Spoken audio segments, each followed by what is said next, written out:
दो। अब हम बात करेंगे, इसको थोड़ा बढ़िया से विख्यात से समझ लेते हैं।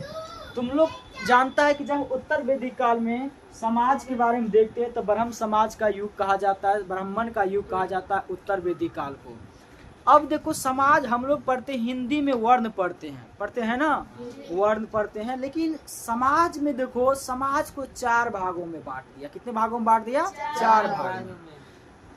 अब देखो उसको हम वर्ण भी कहते हैं। पूछा जाएगा वर्ण कितने वर्ण है, तो 4 वर्ण है। कितने वर्ण है? 4। समाज को 4 वर्ग में बांट दिया, वर्ग या उसी को वर्ण बोलते हैं। देखो पहला वर्ण था ब्राह्मण। क्या था? ब्राह्मण। दूसरा वर्ण था क्षत्रिय। कौन था? क्षत्रिय। तीसरा वर्ण था वैश्य। क्या था? वैश्य। और चौथा वर्ण था शूद्र था। अब जब पहले राजाओं का ब्राह्मण का युग आ गया तो इसका मतलब ब्राह्मणवाद आ गया था। ब्राह्मण का सबसे ऊपर पद होगा।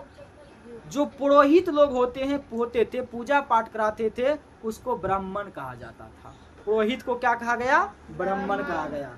और इसके बाद जो ब्राह्मण के बाद क्षत्रिय, जो युद्ध करते थे, जो सैन्य लोग थे, सैनिक जो थे, उसको क्षत्रिय कहा गया। क्या कहा गया? क्षत्रिय। जो सैनिक लोग थे उसको क्या कहा गया? क्षत्रिय कहा गया। सैनिक लोग को क्या कहा गया? क्षत्रिय।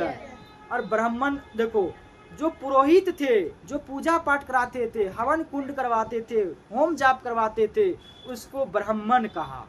जो युद्ध लड़ते थे सैनिक लोग, उसको क्षत्रिय कहा। और जो लोग व्यवसाय करते थे, व्यापार करते थे, क्या करते थे? व्यवसाय या व्यापार करते थे, उसको क्या कहा? उसको कहा वैश्य कहा। क्या कहा? वैश्य कहा। और जो लोग मजदूर वर्ग के लोग थे, कौन लोग? मजदूर लोग, जो तीनों के सेवा में लगे हुए थे, सबका सेवा करते थे, मजदूरी करते थे, उसको क्षुद्र कहा गया। क्या कहा गया? क्षुद्र। यहीं से जाति का विभाजन हो जाता है। क्या हो जाता है? जाति का विभाजन। अब हम यदि देखें तो पहले समाज को 4 भाग में बांट दिया गया।